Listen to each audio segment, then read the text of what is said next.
Kevin O'Ryan, and I've a few different jobs in racing.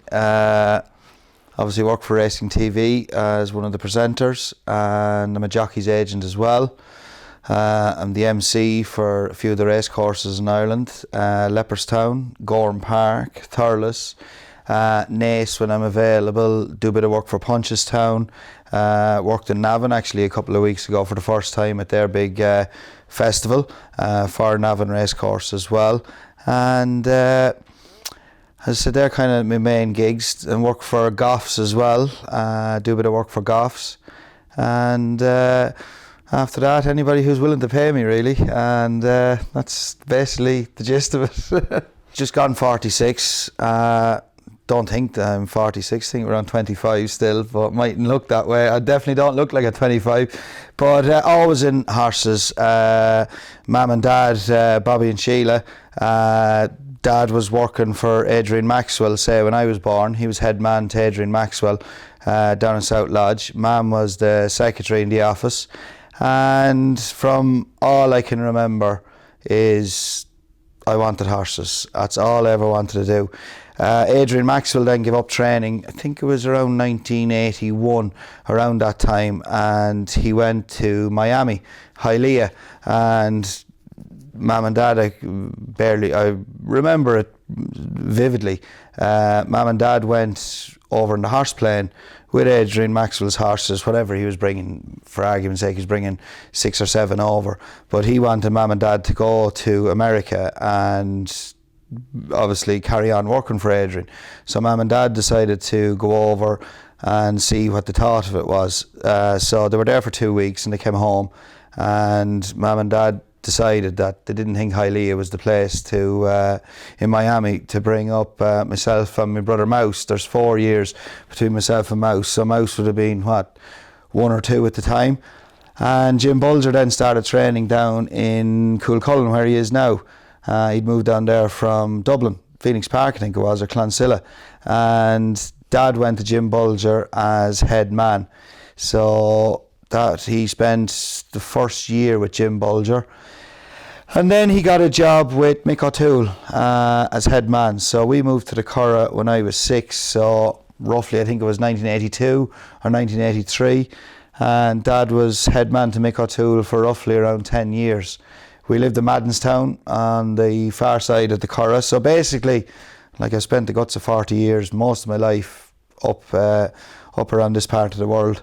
And I used to go in when I was a kid. We lived in South Lodge. Like, when I was a kid, I was only 5 or 6 or whatever, but I'd go down. I just remember, it's amazing the stupid things you remember. I remember going down to the yard all the time, as much as I could when I wasn't in school. Went to school, I think it was baby infants, I think it was, and high infants maybe in Kilcash, which was alongside South Lodge.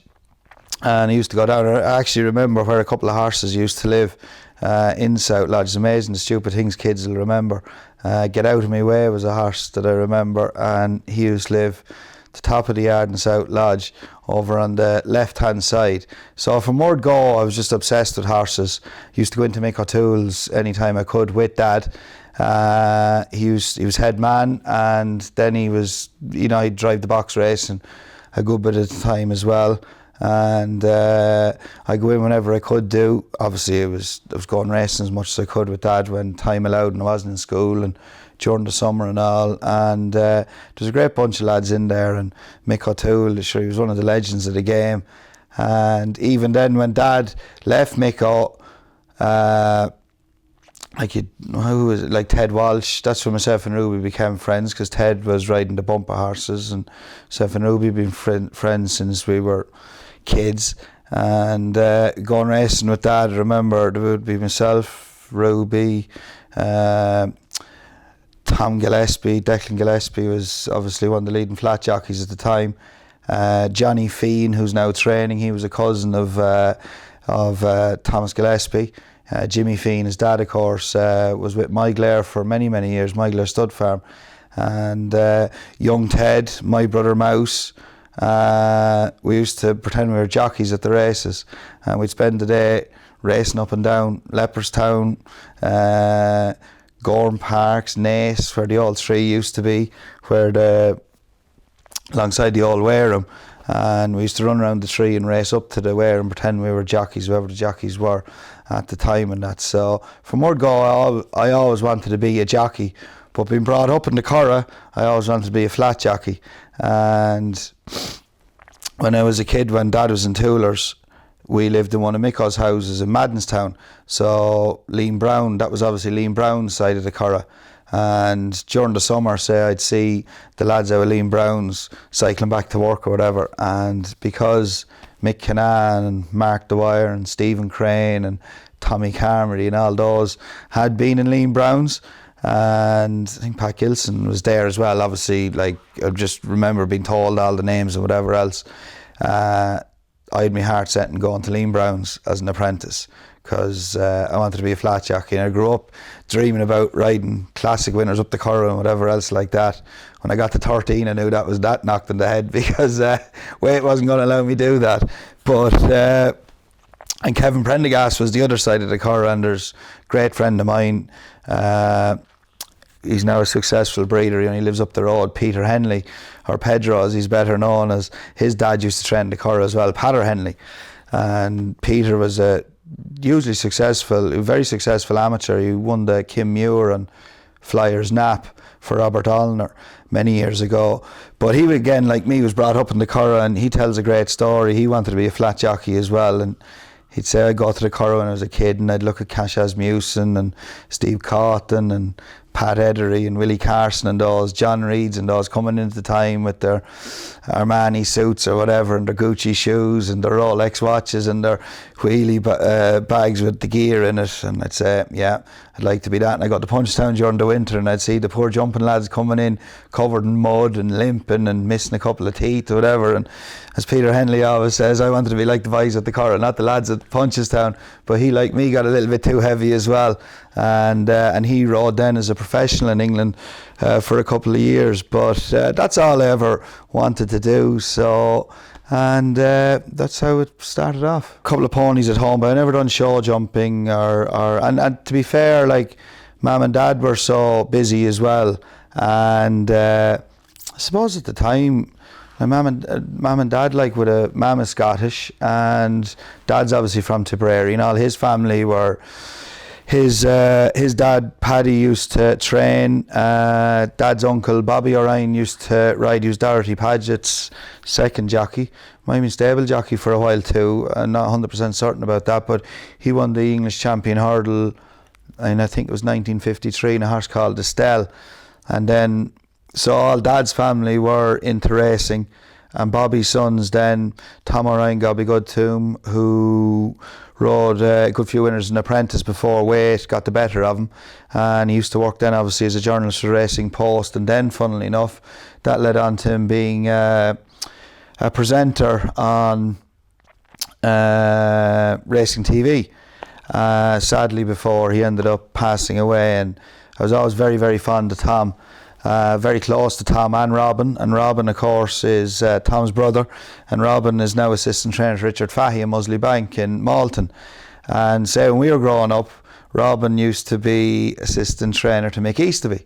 So I went to school in Kildare town, so when I was around 14, 15 I suppose, all I had done was just ride ponies at home, and that Champ, I think, was my first pony, and he was a little ding. I remember the first day I went out to Curragh, I got run away with over Maddenstown side, and I remember Dad was flying alongside me, and that frightened the life out of me. I was never known to be the bravest in the world anyway. But that's basically it. And a couple of times would have ridden out in the later years, saying holidays for Mick O'Toole a couple of mornings, but now to be bomb proof, because I had no experience. And so then I used to go over to Robin and Tom in Yorkshire for a couple of weeks every summer. I used to love that, loved it. Mick Easterby, used to go in right out for Mick Easterby, because obviously Robin was in there, and one of the great characters of the game, Mick Easterby, and that was some education, to say the least. And then thankfully then a few years after, I rode a couple of winners for Mick, and had a few rides for him. But that was brilliant. He used to love going over to Malt, and used to go racing with Tom when he was working at the time. He was working for the Racing Post, and went to all the tracks up the north of England with Tom. And they were great days. And I remember, say, when I was growing up, Jimmy Fitzgerald was one of the kingpins, jump racing, dual purpose trainers in England. And it was coming to Fitzy's latter years, say. And I remember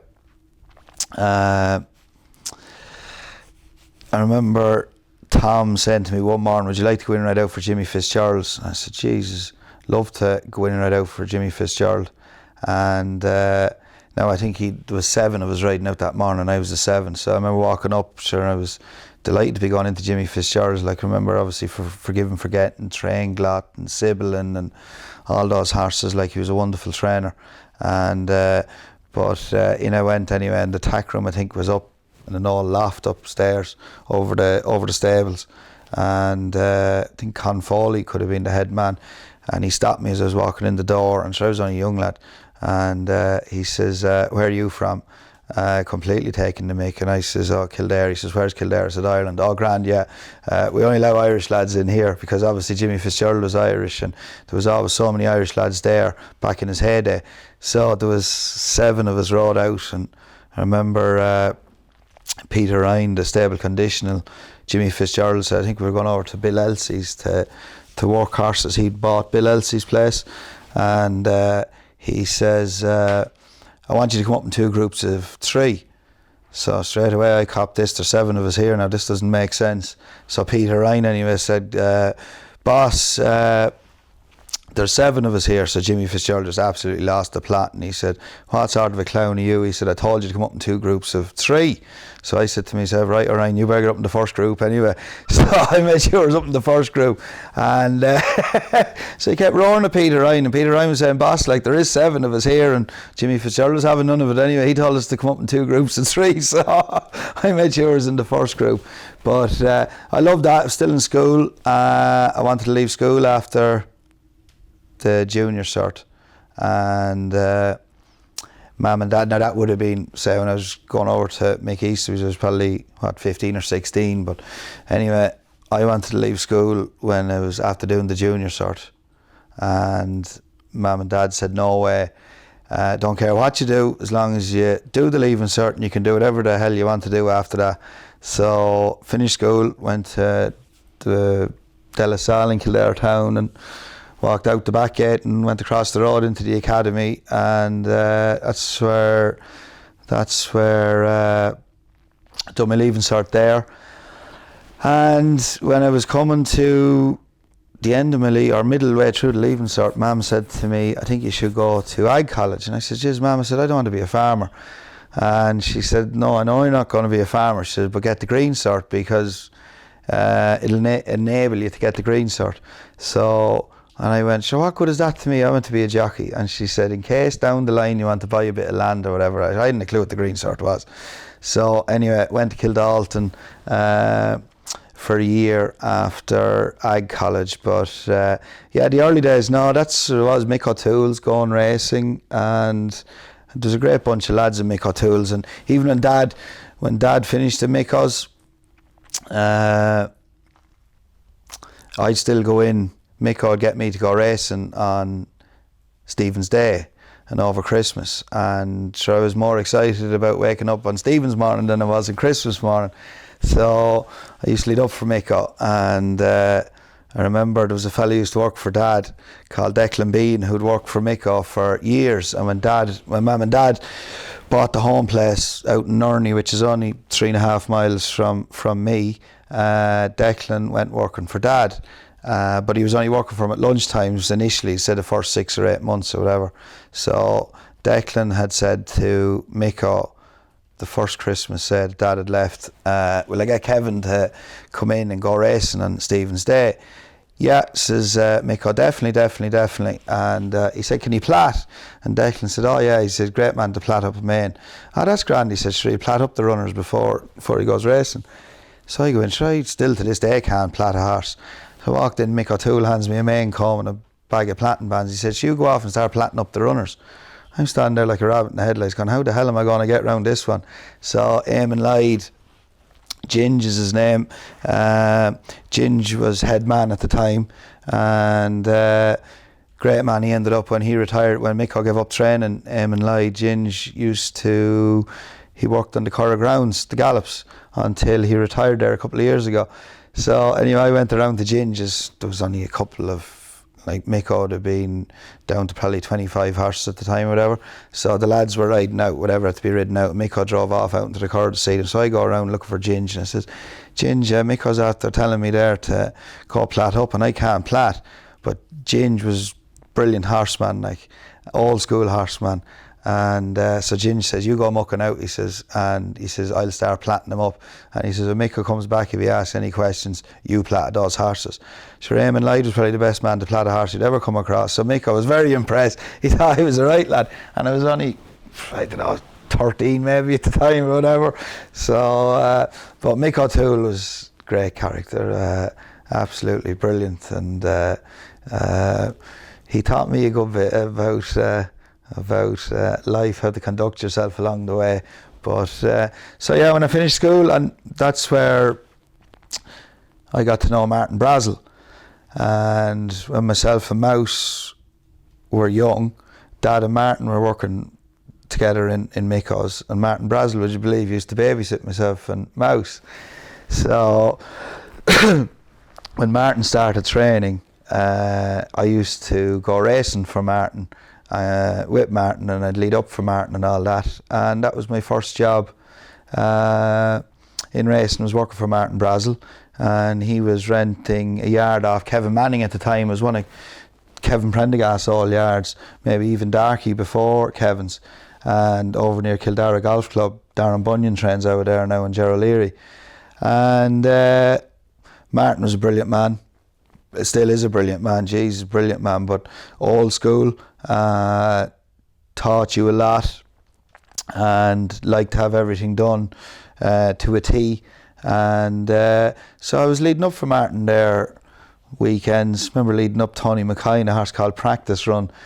Tony Mackay was only claiming 7, I'd say. He was still in Jim Bulger's time in Gorham Park one day. And remember leading up Section 7. Was it Section 7 was his name? Tony Martin won a bumper on him at Leopardstown at Christmas, I think it was, many years ago. I was only a young lad. So I was basically, since Martin started training, when Martin started training, I was going racing him in the weekends and leading up. And then when I left school, I remember the day I got the leaving cert results. I was in right now for Martin, and Martin says to me the day before, he says, you won't be in the morning, will you? And I says, why? He says, your leaving cert results are out. And I says, yeah, sure, that doesn't matter. He says, you want to get them early? I says, Martin, I'll get them on the way home. So so that's where it was. And when I was down in Kildalton, went to Kildalton, and I think I was the last of the year course. And 3 of us used to go up and ride out for Aidan O'Brien. Aidan was still training on the hill at the time.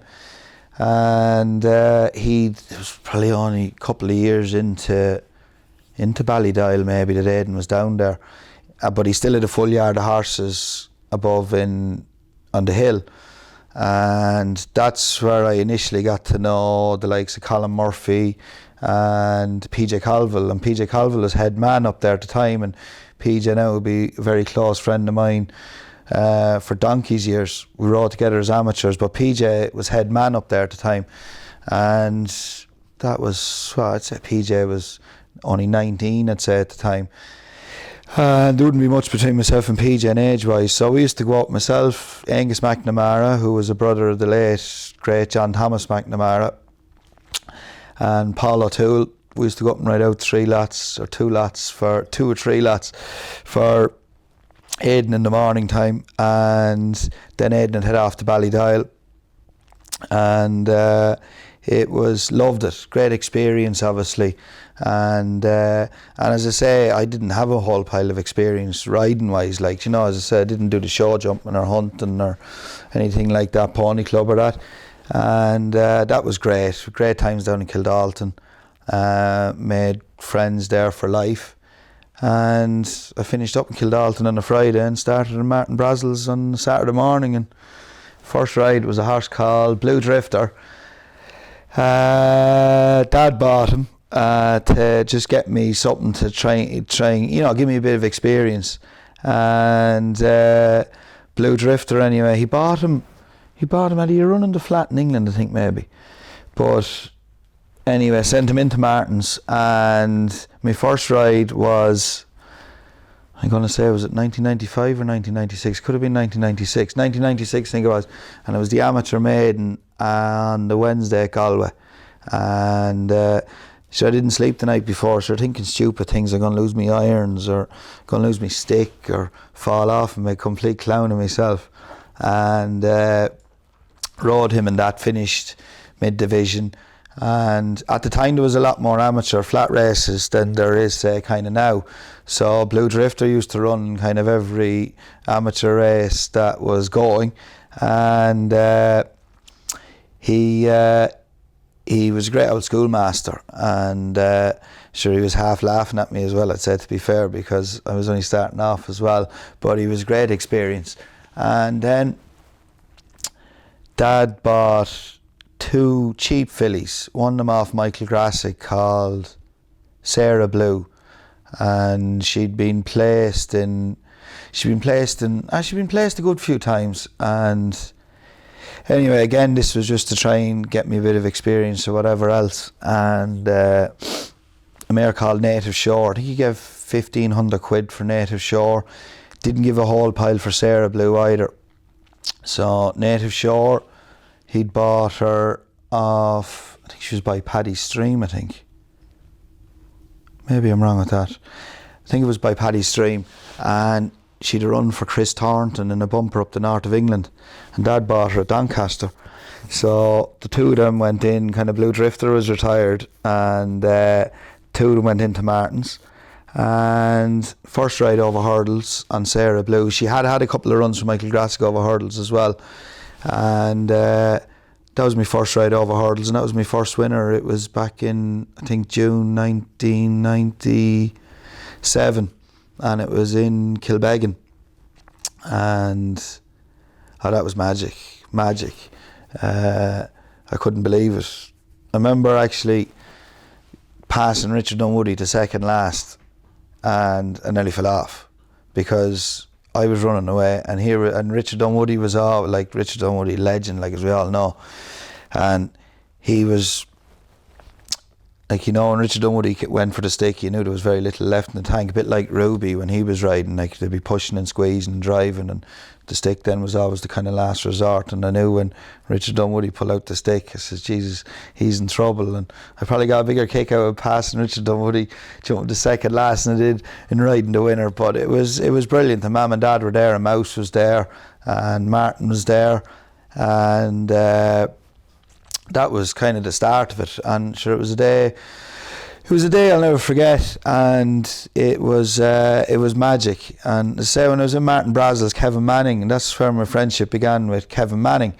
And Kevin was brilliant, absolutely brilliant, and it was some eye-opener and some education as well.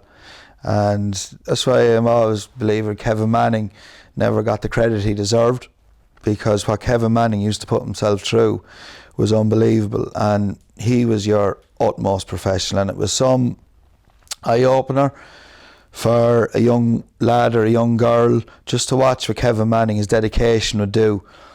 He used to have a sauna in the yard alongside the tack room, and he used to have this blue barrel, the blue plastic barrel so high, and he'd fill that up with, put the hose in and fill her up with water while the sauna was heating up. And Kevin, I could be having 6-7 rides at the Curragh middle of the summer, and it'd be a baking hot day, and he'd be going around with the ransom rain gear on him, hunter wellies in the balaclava, sweeping the yard, and it'd be too hot even to have a t-shirt on. He'd sweep the whole yard on a Saturday morning, and the sauna would be getting going, and Kevin would strip off, and remember, he'd turn up the wellies and the water would flow over, the sweat, and he'd jump into the plunge pool, the blue barrel, and he'd go in then and he'd sweat or whatever else.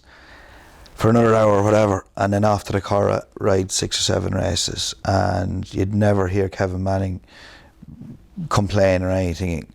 Just got on and done it, and I just thought he was a great influence, just dedication, and it showed the longevity of his career. And he only retired last year, but he was great for advice as well. He'd ride out for Martin there in mornings when he wasn't in Bulgers, write a bit of work or whatever. Anthony Powell, the late great Anthony Powell, was great friends with Martin Brazel as well, and he'd give you great advice as well, Anthony, and he was just a gentleman. He used to look out and advise all those young lads and young girls coming through and that. And Dad, of course, had bought the home place and was buying and selling a lot of horses, and he was buying a lot of horses for Charlie Mann, and Charlie Mann was over a couple of months later. I'd say it was only a month later, was it? A month later, whatever, and they were going around looking at horses and for a couple of days, and I was riding Native Shore, and I didn't win her here. I should have won. I should have won her twice. It's just lack of experience, and just wasn't good enough. Just starting off like. And Charlie Mann came racing with Dad, and I think I finished second or third or whatever. And Charlie said, "I want the young lad and I want the mare." And Dad says, "You can have the young lad," he said, "but you're not getting the mare, not selling the mare." So anyway, laughing. Well, I presume he was laughing about it anyway. So anyway, Charlie asked, would I go over? And Desi Hughes, would you believe, late Desi, and sure, he was really starting to get going again after a couple of years in the doldrums. The horses weren't right, and Desi rang Dad one day to see would I be interested in going into Desi's. And Desi's is obviously one of the biggest yards in the country jumping wise at the time, and he turned the corner and was starting to get winners going again and that. And I was thinking, geez, I thought that was a great privilege to be asked by Desi Hughes, would I have interest in going in? But Alan Dempsey was there as stable amateur, and Jerry Kearns was there as well as second amateur at the time. And next thing, all of a sudden, just, I don't know, luck or whatever, Charlie Mann asked would I go to him, and I said, well, look, I'm going to struggle in Desi's, and said, sure, I've no chance of getting going here. And I said, sure, took a chance and we got to Charlie. So Charlie done a deal with Dad anyway to get a bunch of lads to lease Native Shore, and the two of us headed off to England. And the day I arrived in England actually was the day of Princess Diana's funeral, because it was late August, I think it was. I got home for a week's trial and I liked it, and I came back anyway, and obviously told Martin from word go, and Dad was saying to Martin, and Martin says she'd be mad not to go. And I remember asking Kevin Manning, and Kevin Manning said the same thing. So I headed off to England, and I was there for a season, and that was some education, because sure, I couldn't even boil an egg. Not that I can do it much better now anyway, but it was a great education, because it was the first time I was properly away from home. And great time there. Ended up winning 5 in Native Shore in the space of 6 or 7 weeks, and had plenty of rides. Rode around 12 or 14 winners, I'd say, that season, and great time. Charlie was gentleman to work for, absolute gentleman to work for, brilliant guy to work for. And Charlie Mann was a very good trainer, done extremely well with the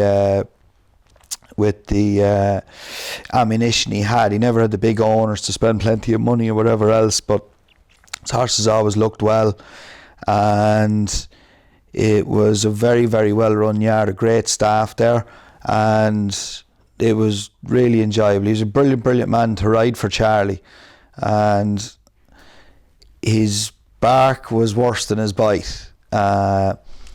But an absolute gentleman, again, taught me loads. Jamie McGee was there at the time, and remember John Frankham used to have a horse in there as well, and John Frankham used to come in and ride out first lot every morning. Time to Win, I think, was the name of the horse.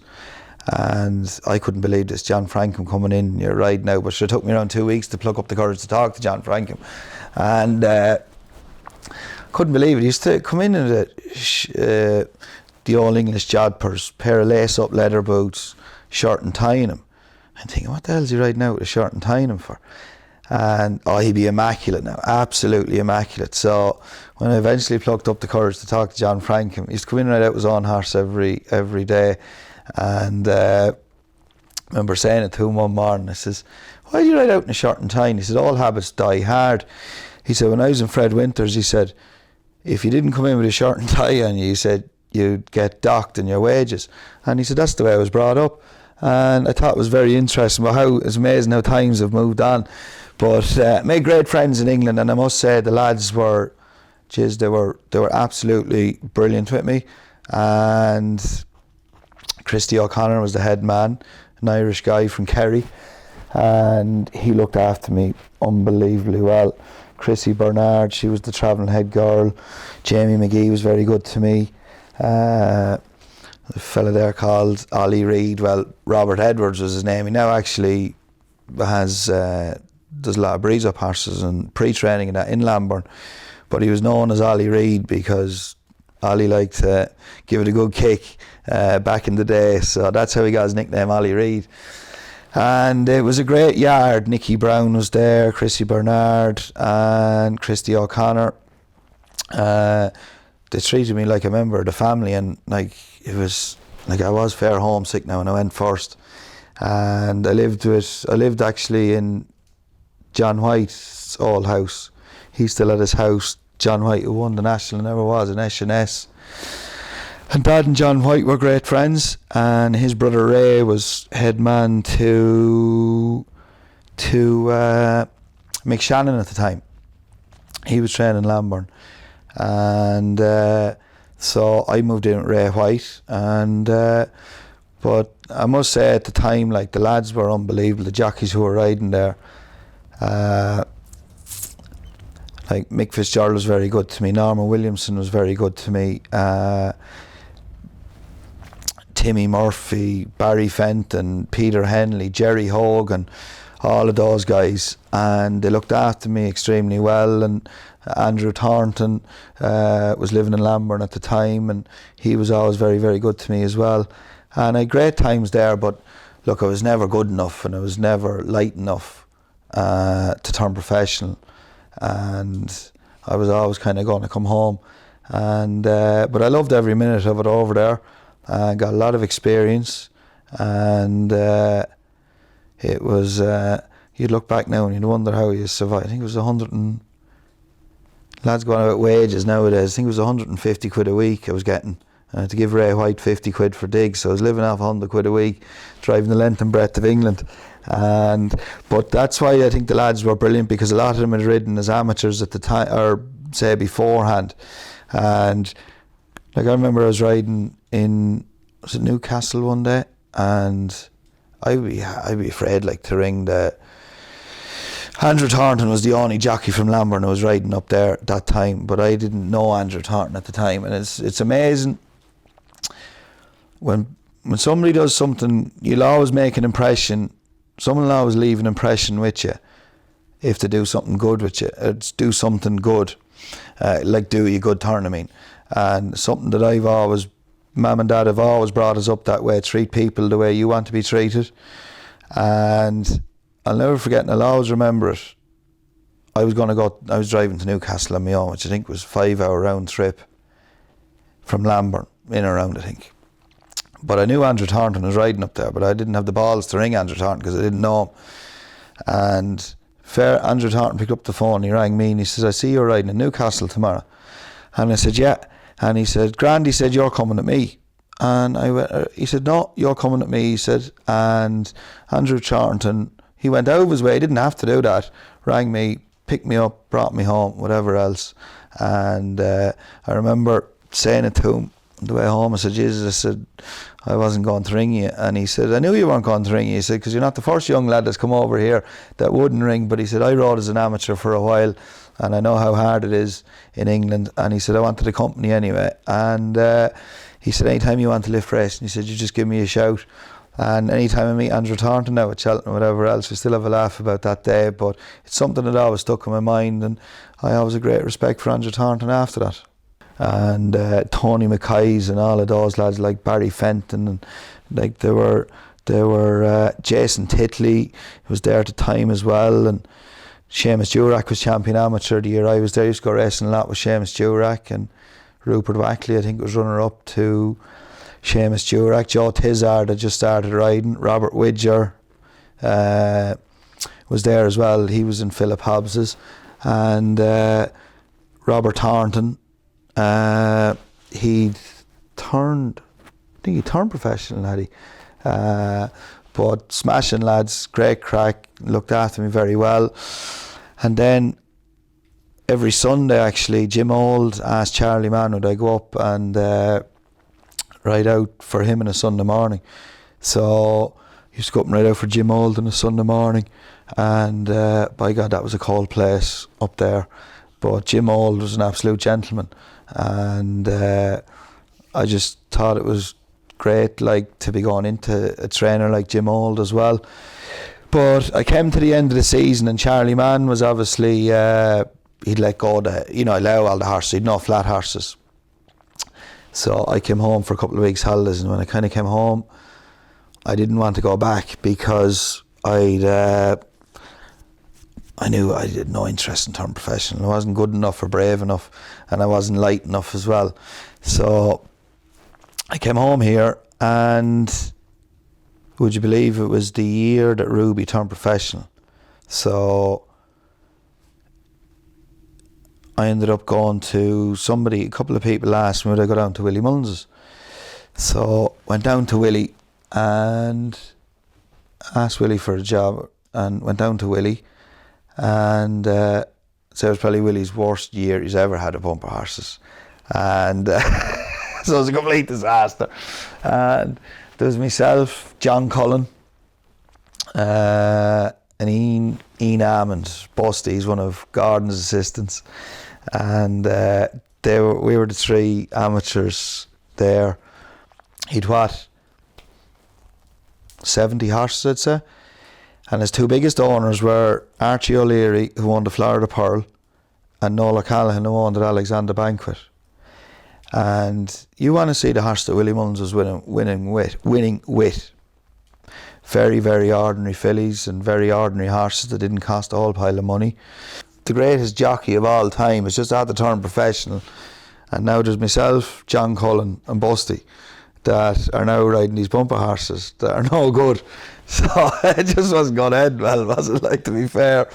But he was a great man to work for, himself and Jockey.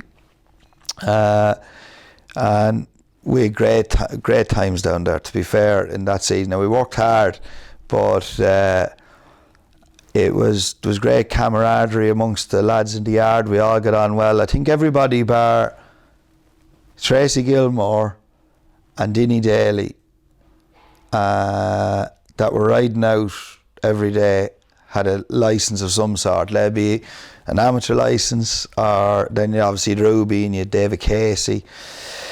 And you conditionals in the yard as well, so, and there wasn't that many of us, but as I say, Willie was only training, I think around 70 horses tops maybe at the time. So I got a ride off Dermot Weld in Galway in October, Iron County Xmas, and things were going absolutely terrible, and couldn't believe I was riding for Dermot Weld, Iron County Xmas, and head off to Galway, finished second, well beaten in him, and I rang him on the way home and he said to me that he said, oh, well done. He says, that's grand. He says, you'll ride winners for me. He says, he says, going forward. I thought, yeah, grand, whatever, that's not going to happen.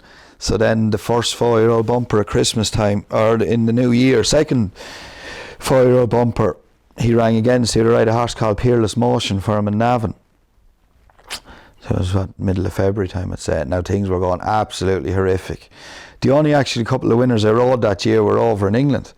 Rode a winner in Fighting Fifth Day for Brian Ellison, Toshiba Talk. Actually bet Jim Crowley a short head how one career went one way and the other went the other way.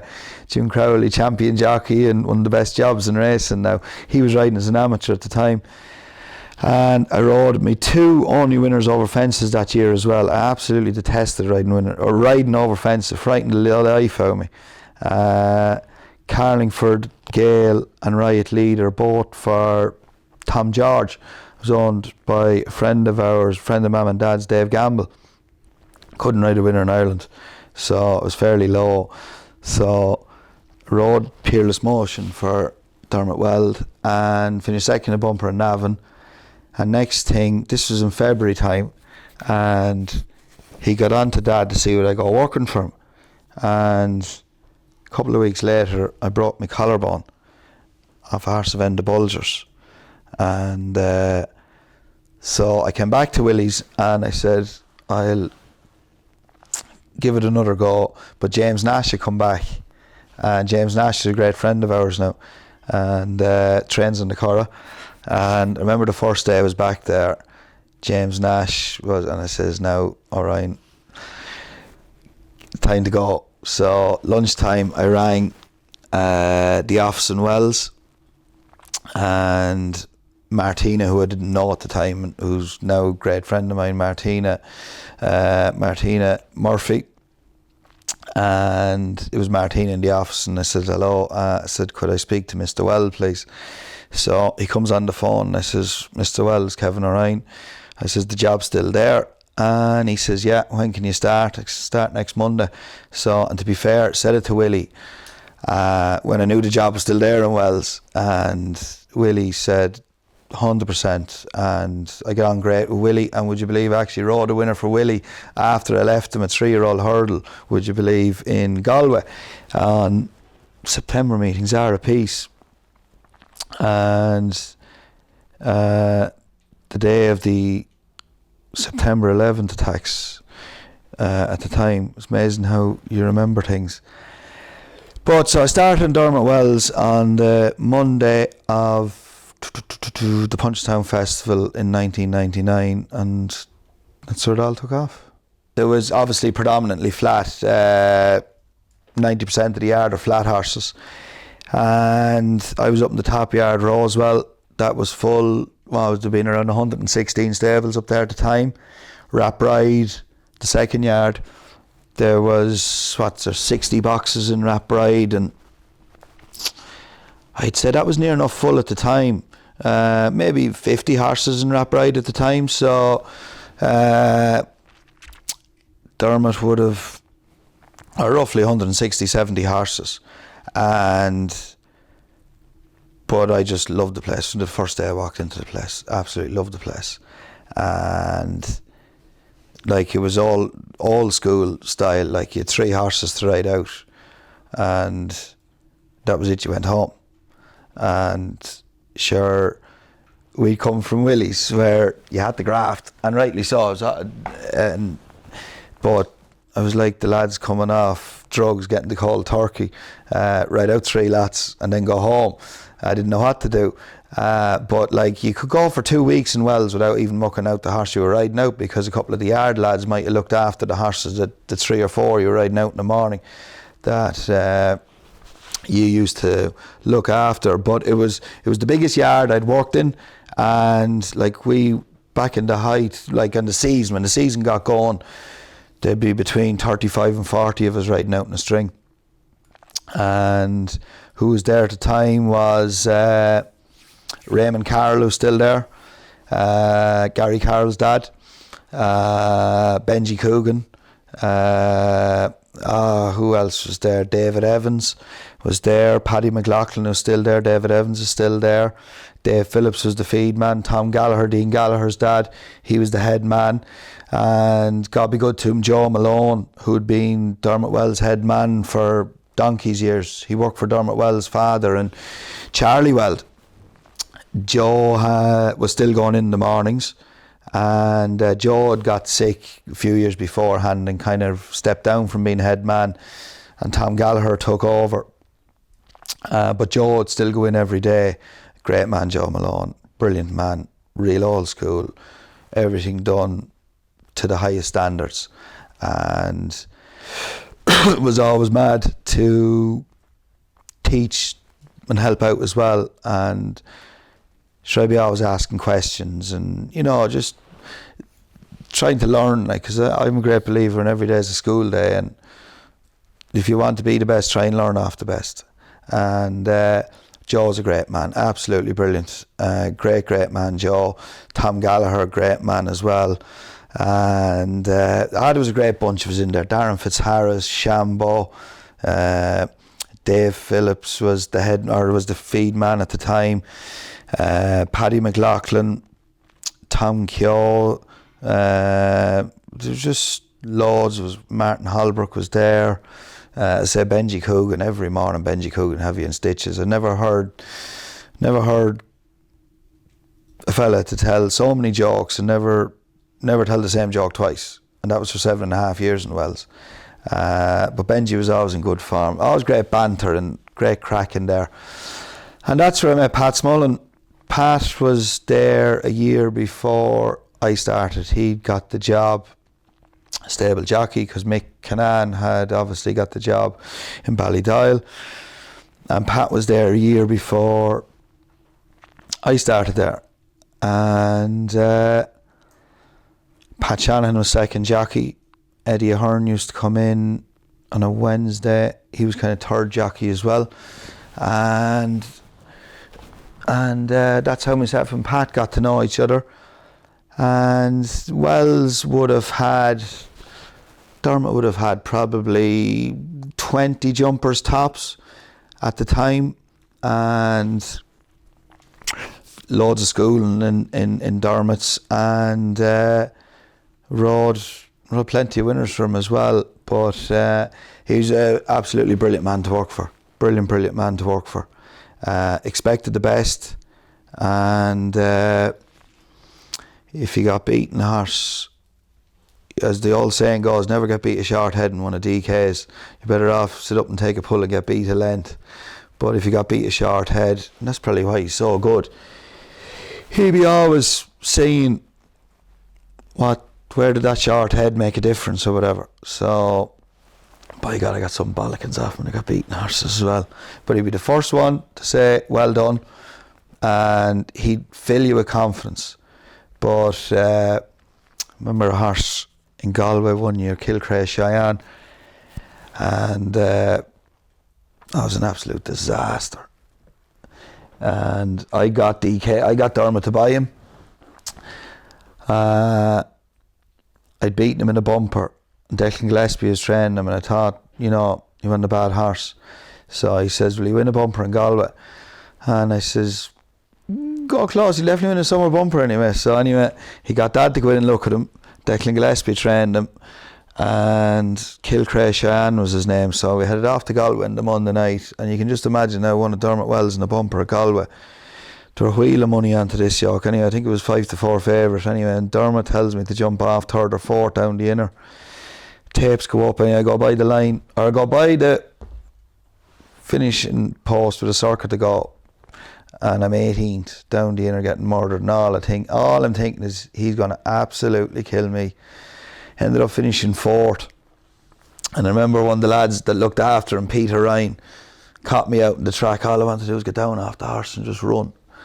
And I rode 2 favourites for him that day. The big amateur handicap direct bearing, the ground went against him, and this horse in the bumper. And Peter Ryan says, the boss is going to kill you, as he caught the horse.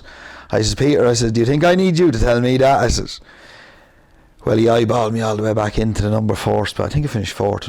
Well, what he didn't say to me that night wasn't worth talking about. And I thought, right, this is it. I'm going to be down in Francis Crowley's every day of the week now, and expecting to get jocked off the rest of the horse for the week. Now, the rest of the horse for the week or at the time, you'd always have a good ride in the big amateur handicap, the amateur maiden, a couple of the bumpers as well for Dermot. And I was riding a horse called Standing Applause in the well, I thought after the Monday night I wouldn't be riding Standing Applause in the amateur maiden on Wednesday. And I came in, and the next morning, and first, who do I meet? Dermot. Well, first thing he said, and I said, here we go, now we're going to get it again. And he says, oh, you got home all right last night? And I went, yeah. He said, Standing Applause will win the amateur maiden for you tomorrow. That was it, wasn't spoken about again. That was him. Standing Applause was, I think, 2-1 on. The saddle went around his belly, turned into the straight, and he got beat. I think I got beat on 3 or 4 favours, 2 of them being odds on that week in Galway. And the last winner was the horse that I rode, or the winner was the horse I rode on the Monday and got beat from on the Sunday, Kilcray. I made sure I jumped off on the outside that evening and kept it simple. And I rang him on the way home and says, well, boss, Kevin here. And he says, oh, well done, Kevin, all right. And he said, that makes up a small bit. He says, only a small bit from Monday evening. And he started laughing. But that was one thing about Dermot. He'd leave you know in certain terms, you made a mistake, you got beaten one, but that would be never forgotten, but it wouldn't be mentioned again. And but that's where it all started. And I met Pat. And but he was a brilliant man to work for. I enjoyed every minute of my 7.5 years in Wells, bar the bollockings I used to get for getting beaten horses. And we had a lot of good horses there at the time too, and I was in my element, like riding out flat horses. I wouldn't be riding them work because it was too heavy. But say the start of the season, before Pat Shannon would come back, we'd start riding them in the half speeds, good swingers in the half speeds over in on the flying ground, the grass.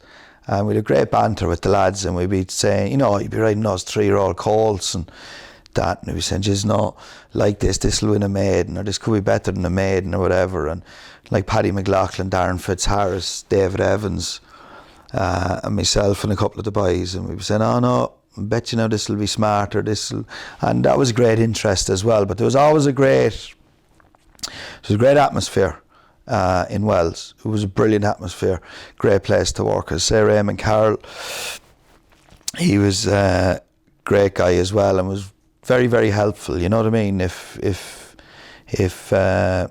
you give him one a bad ride or whatever, and he knew exactly that DK would have been on to you, he'd be the first one to tell you as well, Raymond, that you gave one a bad ride, but he'd be the first one to say you gave one a good ride. But they were a good bunch of lads now, and it was great time. But I used to ride Vinnie Rowe most Sunday mornings, because Joy Mulholland used to look after him, so he wouldn't be on in the Sunday, he'd be off on a Sunday. And David Evans used to ride Grey Swallow, because we used to ride out there. I'd ride out in Francis Crowley's on a Wednesday and Thursday, and Wells 5 days, and you'd be up out of bed on a Sunday. You might be out for a good part of Saturday night, but you'd look forward to going in. You knew you were riding out Vinnie Rowe with some right horses there. Vinnie Rowe, Grey Swallow, Dress to Trill, Refuse to Bend, Dimitrova, Saranac Lake was a good filly. Theoretically was a good filly. Stage Affair was there. He was a hurdler, ran a couple of champion hurdles. Anzar was there. We had a lot of good horses there, and a lot of good Myglaire fillies, and obviously that was before Judmont and before the Aga Khan. I wasn't there in those days, and we used to always get a lot of horses off Sheikh Hamdam and Myglaire Stud, and a lot of American owners. Alan Paulson, Bert Firestone only had 1 or 2 there at the time as well. But no, it was a great place, and a great place to work, and so that's where myself and Pat got to know each other. When I started in Wells and got to know Pat, Brian Crowley is Francis Crowley's amateur, and Brian Crowley had gone to England, turned professional. So Francis was looking for an amateur. And Pat said to me, Pat was going out with Francis, not that long. maybe a year or two, maybe. They'd met in Dubai during the winter. Before Frances, no, a couple of years they were going out, I'd say, because before Frances took out the licence, she started going out with Pat, because Frances was working in Dubai and Pat was Druba's stable jockey, Druba Silver Anthem, Jebel Ali, Sheikh Ahmed, and that's where Pat and Frances met. And obviously they'd known each other from here, but not well. So Pat said to me, would you be interested in going down to Frances Crowley's? I said, interested. He said, if you go down there one day a week, he said, you'll ride all the bumper horse. And as you know, Frances at the time was one of the best jobs for an amateur in the country. It was one of the biggest dual purpose yards. So I said, geez, I'll go down 2 days a week. So Dermot, well, then he would let me go down 2 days a week. So, and that's where it started. And I started in Frances, I think it was November, late November, middle of November. Just before Pat went to Dubai, actually. That's when Brian Crowley maybe would have gone to England, turned professional. He went to Venetia Williams. And so I started in November time, and 1999 actually. And I brought me 2 collarbones on New Year's Day in Tramore, in a bumper, would you believe, of Arsa Seamus O'Farrell's in 2000, first day of the millennium. So I was only there, roughly a month. And then, obviously I was out for, I don't know, 6 weeks, whatever it was. So Pat then had come home from Dubai. And Angela, Frances' sister, had only come home just, say, the end of November time or whatever from Australia. Angela had gone and spent 2 years in Australia after being in college. So she come home and she was now Frances' assistant. So Pat comes home from Dubai anyway, and next thing I'm back riding out in Frances. And Pat saying to me there, you know, yada yada yada, Angela, and you know, there might be an old chance or whatever else like that. So that's how myself and Angela started up. So as I always say, and I've said it for years, Pat Smullen got me a job and got me a wife as well. So myself, Pat and Frances were living in Carlow at the time, and and the reason they were living in Carlow at the time is because Frances was training in the Hill and Pat was obviously stable jockey to Dermot. So it was the halfway point basically. So they bought a house in Bullock Park just outside Carlow. And it was only the next estate up behind Ruby's. So we spent a lot of time in Carlow and we had great fun, great crack, great nights out. Pat Shanahan, I remember living with Pat and Frances for a couple of months as well. And so Pat had basically, so myself and Angela are now going out and I'm still riding away, but sure, I'm coming to the end. I wrote out my claim and Pat had been on to me for a full year to become his agent, and I don't know what it was, myself and Pat just clicked, and I don't know, we just became great friends. And Pat had been on to me for a year, near enough full year, to become his agent, and I was watery about it. Oh God, no, Jesus. You know, when you're something new, you're always a bit wary of doing it, and especially now someone like Pat Smullen, who'd been champion jockey, was it once at this stage? I think it was once at this stage. And I thought, geez, I wouldn't be good enough now to do that. So anyway, after a year, and I'm coming to the end, so now I'm going out with, and you know, you're thinking of the future now at this stage, and claim has gone, weight has gone, bottle is completely gone. Not that I had much of a bottle in the first place, but I'd achieved what I was going to achieve riding as an amateur. So, and I had great times, like, you know, but it was time to move on. And my last winner as an amateur was Amid the Chaos, 2004, and the Thursday after, Grey Swallowed won the Derby, and I hadn't ridden for around 4 or 5 months, and to be fair, Dermot would always say to me, if there was a horse running an amateur race, do you want to ride it? And but he knew I wasn't riding, but he knew I was heavy, but he didn't realise how heavy I was. And I remember he said, and he'd always ask you a week or two beforehand, and he said to me about Mid the Chaos, he said, I think you should ride this horse. And I haven't been riding, but he said, this horse will win for you. And Pat Smullen and Pat Shanahan both said the same. So I told him on the Friday of Derby, or the Thursday of Derby weekend, I said, boss, I'll ride him Mid the Chaos. So anyway, sure, when I was riding, weight was horrendous, and sure, I used to do it completely the way you shouldn't do it. And so I was being all dedicated, out running or walking and whatever else, eating very little anyway. So Pat wins the Derby on the Sunday, Grey Swallow. So next thing we all end up back in the hangman's, and sure, I ate all around me, drank all around me, woke up the next morning depressed, thinking, why did I tell Dermot Weld I was going to ride this horse? So I got up in the scales in the Monday morning, and I 12 pound to lose between there and, was it a Wednesday or a Thursday? And I remember being over in Pat Smullen's in the sauna on the Monday night, dehydrated as hell, standing up on the top shelf of the sauna, couldn't get a sweat going at all. So anyway, I think I lost 11 of the 12 pounds, done a pound over, and won a short heading him. Beat Pádraig Roach actually. And that was it then. Good luck and thanks. But I was very lucky. I enjoyed it. And Hardy Eustace, the Goffs Land Rover bumper, would have been my biggest winner. And won on him for Desi. And Anzar, I won on him as well. I won the Denny's Have a Snack at the time. It was in Tralee at the time.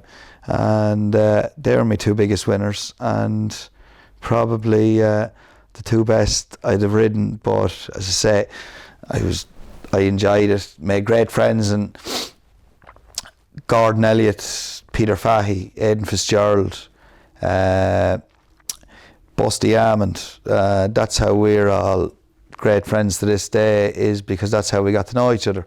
We were all riding as amateurs at the time, and but look, riding as an amateur, it's a great stepping stone, and it was a great way of making contacts, and it was very enjoyable, and I was lucky to ride winners for some very good trainers, but I never rode in a pint because I was too cowardly. I was a frustrated flat jockey.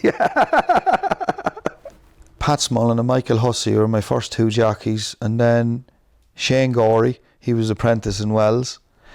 And actually poor old Shane Gorey, I hadn't a shilling, and Shane Gorey's third winner, he still slags me to this day about it.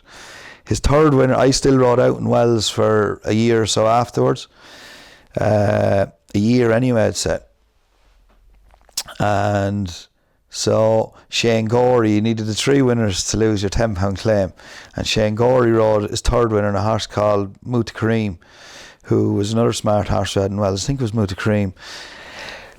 And but it was a decent handicap, so it was worth around 300 quid to the agent at the time. And I can tell this story now, but harmless, stupid story. But anyway, the boss had to, the apprentice's boss had to sign the forms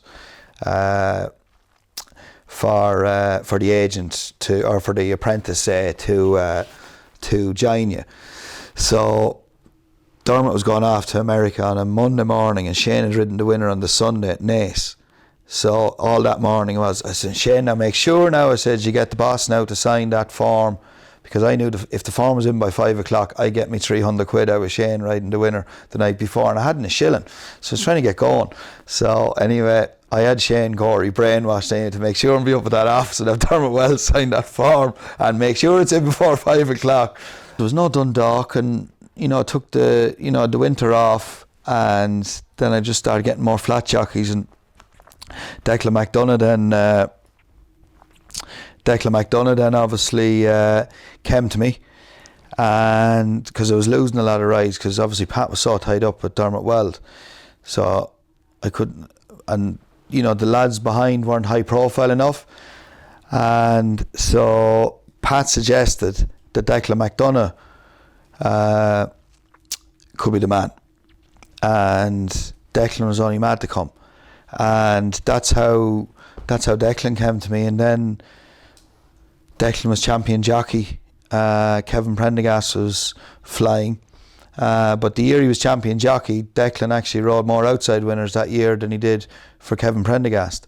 So basically, if you couldn't get Pat, you could get Declan, and then just more lads started to come, and say the apprentices then would write out their claim, and they were still with me, and the next couple of apprentices were coming along as well.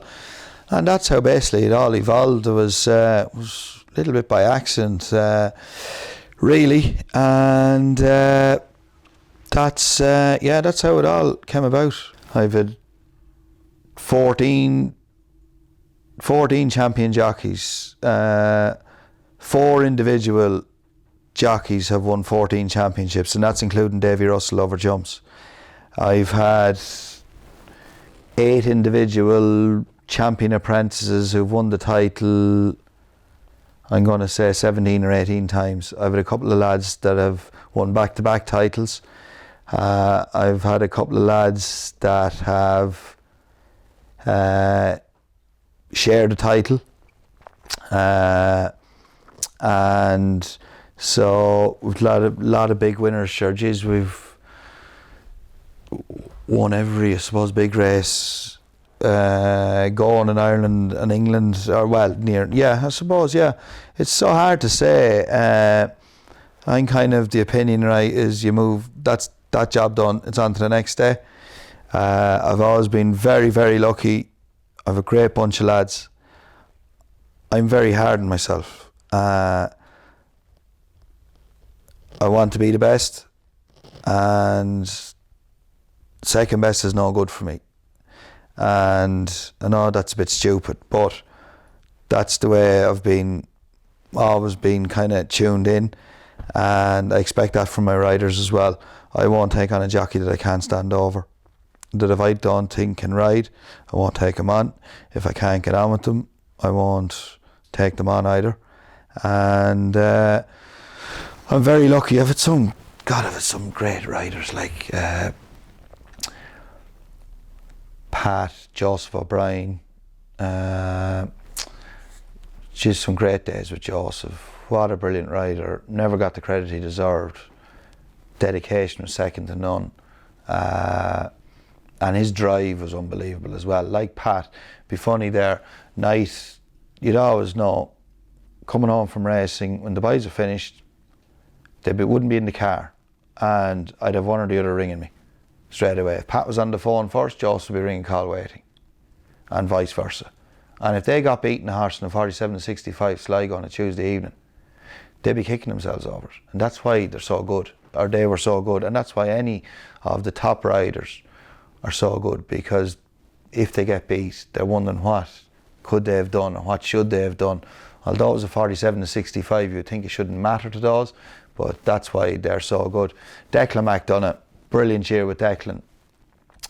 Great guy, great friend, and I'm friends with all the lads, and they can ring me.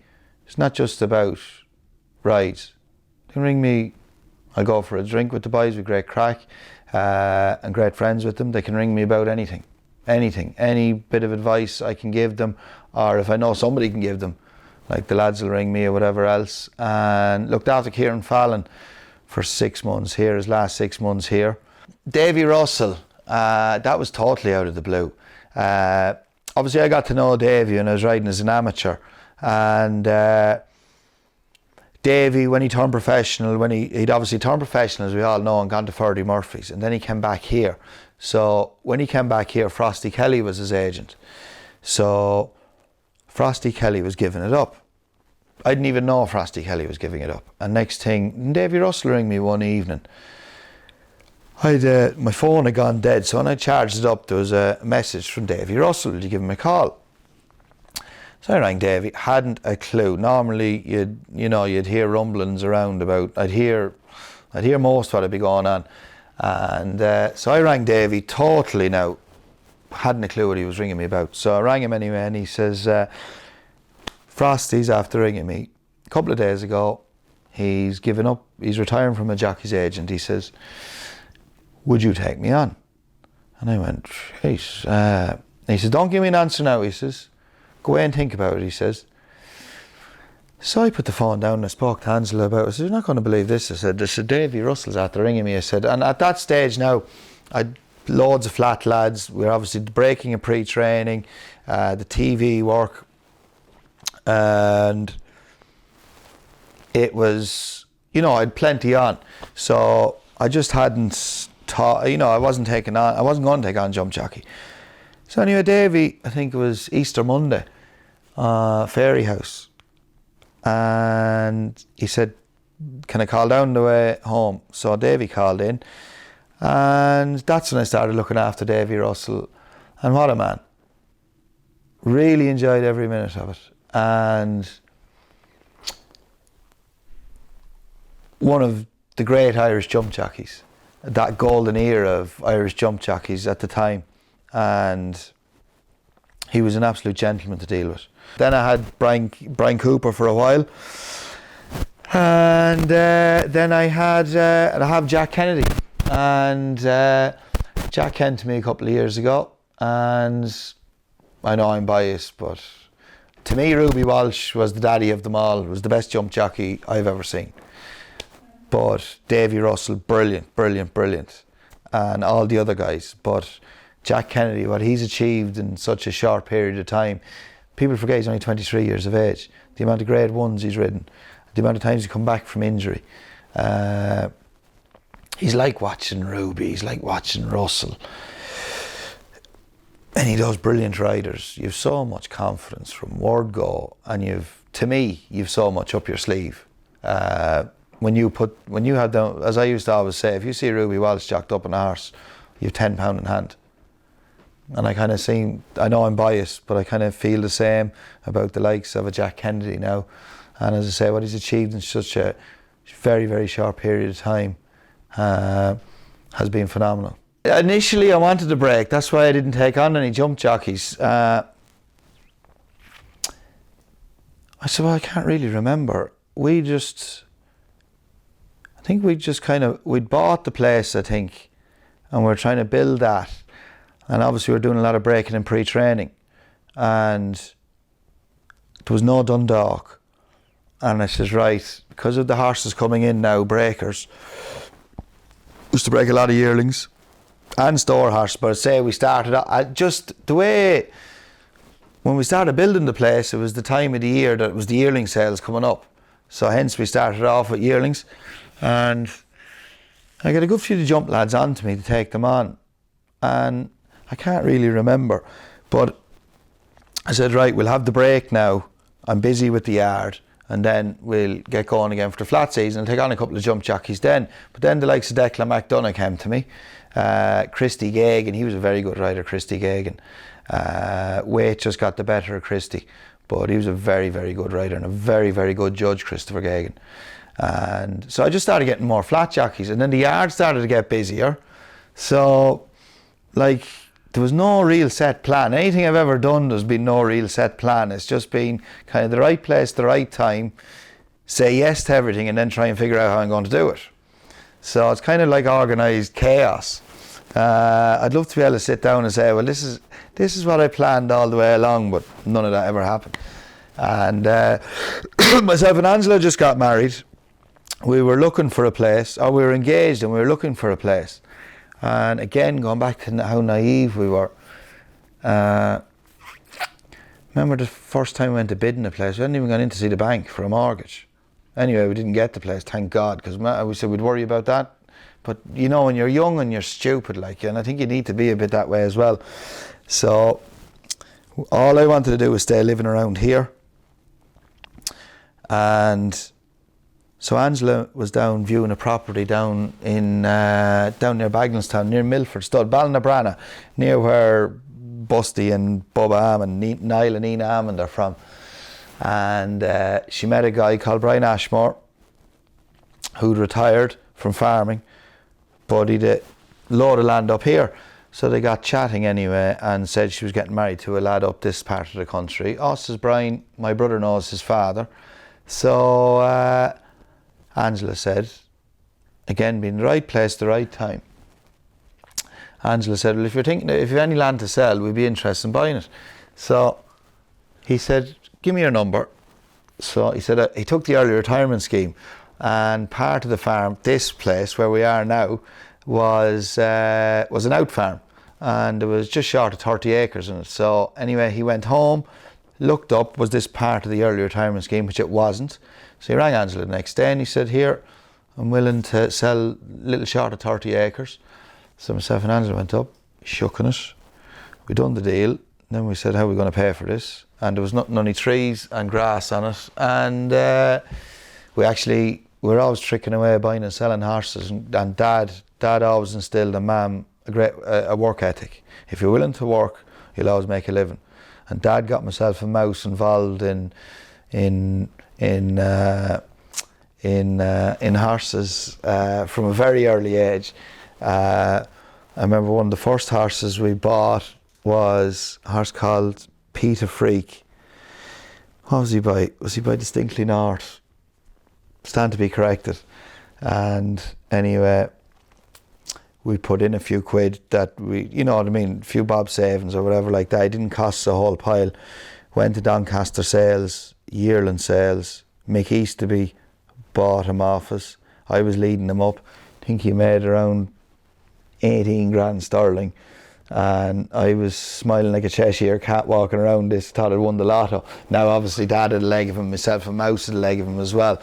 But that was kind of the first venture into it. And Dad always encouraged us, like we're trying to do now with our kids, get involved in a foal or a pony, tricking around the ponies or whatever else. And that's how it started.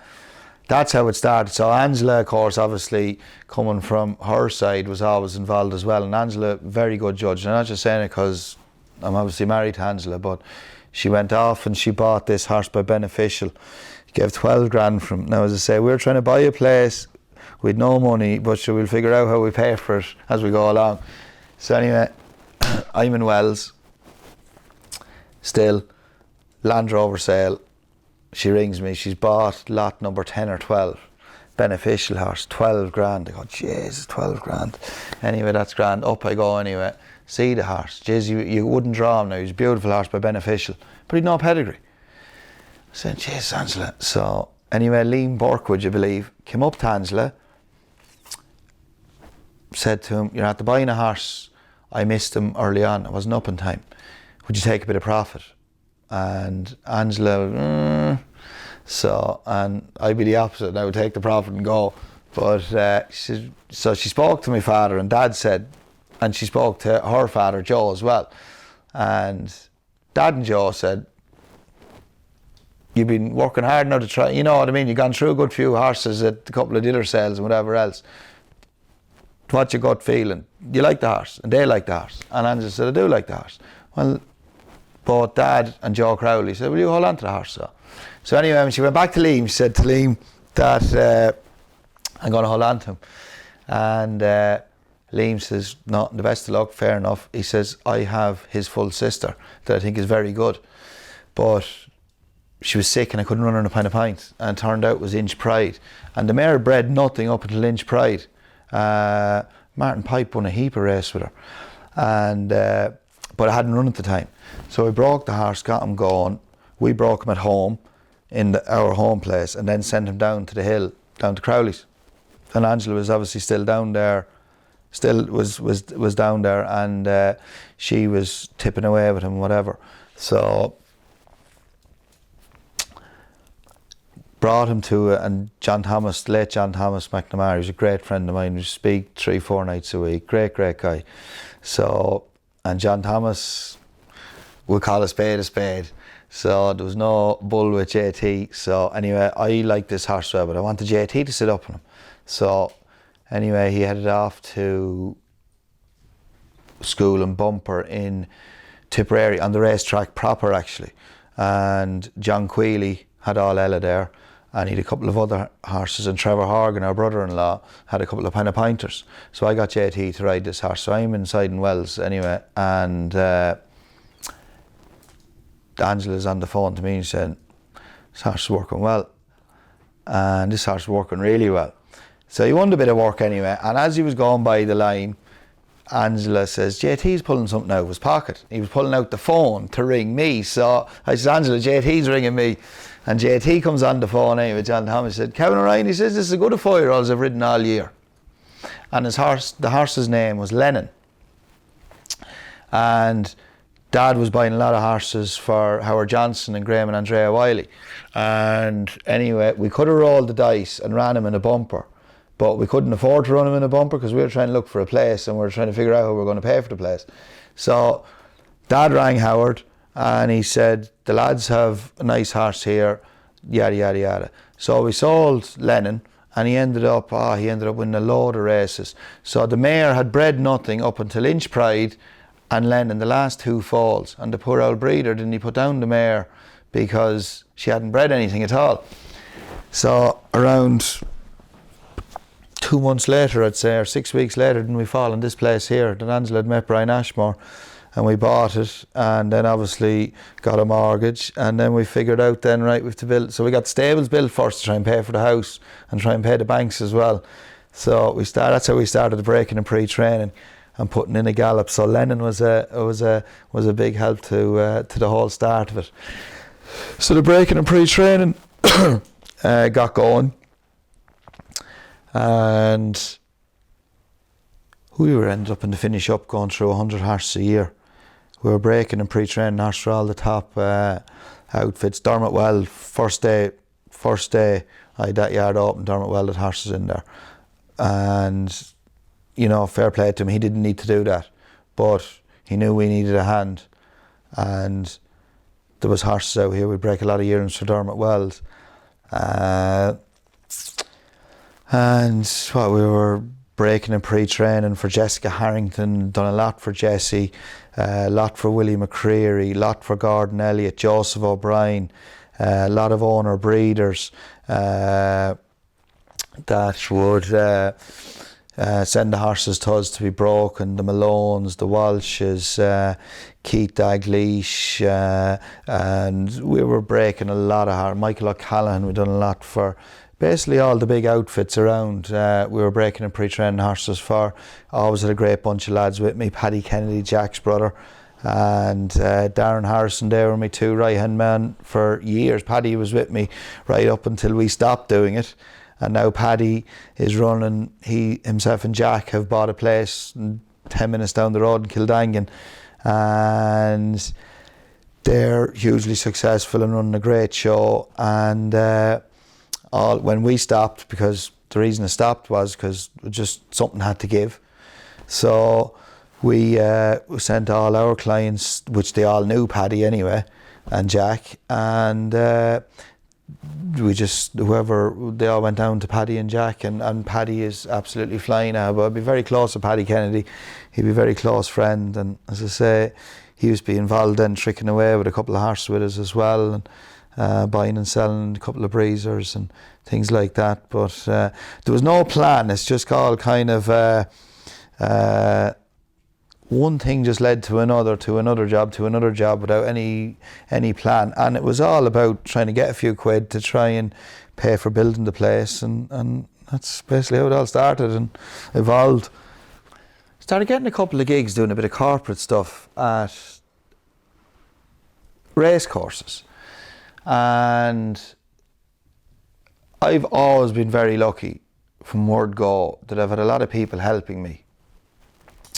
From Mum and Dad from the very beginning up until the current time, to Pat Smullen, to Dermot Weld, Martin Brazel, Charlie Mann. I've always been very, very lucky that a lot of people have, been very good to me. And too many to mention. But I started getting a couple of gigs doing a bit of there was a fella called Garrod Moynihan used to do a lot of the MC work and that and corporate stuff at the races back in, I don't know, the early 2000s or whatever. He got me doing a couple of gigs and I thought, this is all right, this is handy. And Dave Keena, I liked doing what I was doing, so I wouldn't mind getting a bit more of this now. And I was also finished riding, and Dave Keena, who's a journalist and obviously a jockey's agent as well, he used to work for KFM, the local radio station. And anyway, Dave rang me around a month before the Punchestown Festival, and I can't remember what year it was. I'm terrible with dates and years. And he said, would you have any interest? I can't do it, he says, doing the radio work for KFM at Punchestown at the festival. And of course, come back to what I said before, I'd say yes to everything and then figure out how I'm going to do this, right? So I said, yeah, of course I would, Dave, yeah. And he says, grand, he said, somebody will be in touch with you. And I said, what do I do? And he said, you'll be in there with the DJ, like Paul Power and those guys, who were working for KFM at the time. And Paul was a great guy. And so I heard no more about it. So I just presumed that they got somebody else. So the first day of Punchestown, on the Tuesday of the festival, luckily enough, I was going racing anyway, but I was only going over for the day. And I got a phone call just as I was leaving home around an hour and a half before the first to say it was some producer from KFM just to let me know what the running order was for the day. And again I went, oh yeah, no, that's grand, and you're on with Paul Power. Oh, lovely, yeah, looking forward to it or whatever. So I didn't know anything about the job until an hour and a half. Now, I didn't tell that producer that nobody got on to me. I absolutely bricked it. I rang Dave Keane. I says, Dave, you'll be grand, you'll be grand, you'll be grand. Probably the best thing that could happen, because I didn't have time to think about it. So I went over, again, like a rabbit in the headlights, thinking, what the hell? So Paul Power was the DJ. He'd run that show, whatever the particular show was, the afternoon show, whatever. And he was a great guy, originally from Waterford. I don't know if he's still working in KFM, but he filled me with confidence. He knew fine and well, this lad now hasn't a clue what he's going at, right? So, so that's how it started. So I worked for KFM doing the coverage for the local radio, for Punchestown and the Curragh, the big meetings, all the Curragh. So then, at the races had just started up, and I was enjoying doing the radio stuff. So at the races were just starting up, and Gary O'Brien, who I didn't know, he's now one of my closest friends. Great guy, Gary. Great guy. One of the straightest, soundest guys you'll ever come across. So, and obviously brilliant at his job. So Gary had, at the race had started up, and this was Gary's first couple of days doing it. And Ger Lyons was actually on with him at the Curragh. So I went up to Gary anyway and introduced myself, and I said, Kevin O'Ryan, Gary, chatting away, yada, yada, yada. And I said, if you're ever looking for a jockey's agent, that is, give us a shout. So he did. 2 days later, he says, do you want to do the first day of Listowel with me? Yeah, I said, yeah, no problem at all. Boom, grand. Next day, put the phone down. Oh my God, what am I have to get myself into here now? Grand doing the radio work. It's a small audience and nobody can see you behind the radio. Happy days. Now I'm thinking, this now is not now. What am I have to do now? I promise you, I had Gary's number dialed up 3 or 4 times, ready to press to ring to say, here, I'm not going doing this job. And anyway, eventually, Angela and Mum and Dad and that, and Pat Smullen said, you'll be grand, go and do it. So, and off I went and I done it the first day. And I think after the first day, I've done 2 more days at Listowel as well. And that's how it all started. And you know what, I think it's you know, people actually laugh when I do come out and say this. Now, you probably obviously, by looking at me, realise he'd no training anyway, how he'd getting away with it. But it's a great lesson for any young person or anybody. Just take a chance. Have a bit of neck about you and take a chance, and you never know what might happen. And like, I'm not the best educated person in the world, far from it. But I've got a chance, and that's the great thing about racing and the horse industry in general. A lot of us mightn't be the best educated people in the world, but we can make a good living out of it. And that's one of the great things about this industry, that you don't need to be brilliantly educated to get into different roles in this industry. And that's how it all started with At the Races.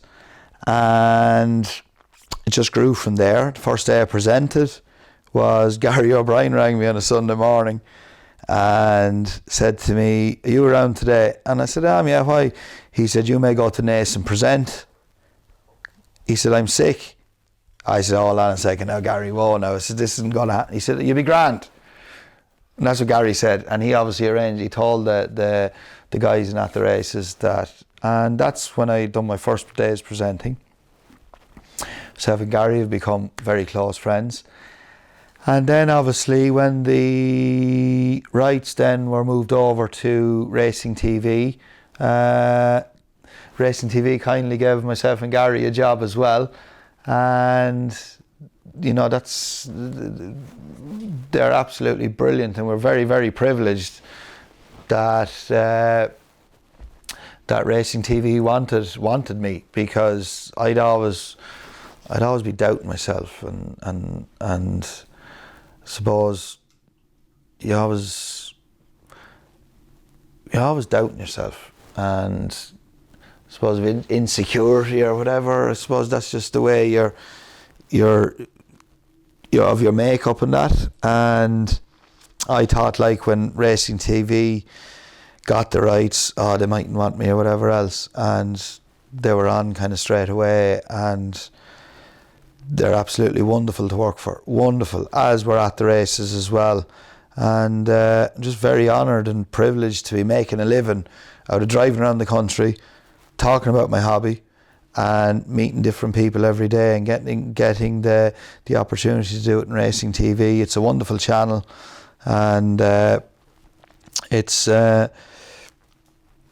getting unbelievable amount of days. And now, of course, Racing TV are covering, as we know, all the race courses and every meeting in Ireland. So there's a presenter on course every day, which has obviously led to all of us getting way more days, and it's brilliant. And of course, doing that then, working on TV has led to more opportunities, corporate stuff, Cheltenham previews, all of that thing. And I don't find it work at all. I absolutely love it. The great bunch of us in Racing TV. I have friends like myself and Gary, Fran and Ruby. And myself, Fran and Ruby only live within 10 minutes of each other. Lisa and Jane, absolutely brilliant. And Don McLean, one of life's gentlemen, Don McLean. And we all get on really, really well. And we all love working together. And myself and Fran then on a Friday night, we just, you know, I really enjoy working with Fran, and he's just so professional, is unbelievable, and he's just carried on what he was, a jockey like Fran Berry. A lot of people forget how good a jockey Fran was. He was always so well prepared, very clever guy, and I must admit now, he was the thorn in my side for years. And I keep saying that to Fran when he was riding, because he'd be trying to get jockeys on horses, and every trainer would tell you, Fran Berry riding for me. Fran was a proper operator. And I many's a morning I'd say to trainers, like, Fran Berry can only ride one in one race. He can't ride six in one race. But Fran was playing, you know, riding work for them all, and very, very professional. And he's a joy and a privilege to work with. On TV, and knows the stuff inside out, and does all his homework. But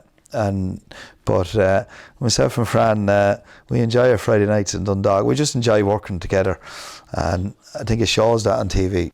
It was during COVID, and there was so much doom and gloom around as it was. And myself and Fran, because Fran obviously only started working then for Racing TV when obviously his career was cut short at that fall in Wolverhampton, and Fran obviously got a few gigs in Racing TV, and himself and Laura moved home, and so next thing obviously we started up on the Friday nights, and then COVID came, and it was just doom and gloom. So I'll never forget, myself and Fran said, you know what, we were going racing one night, probably one of the first nights we were doing it, and there was no master plan. We just said we'd make this up as we go along.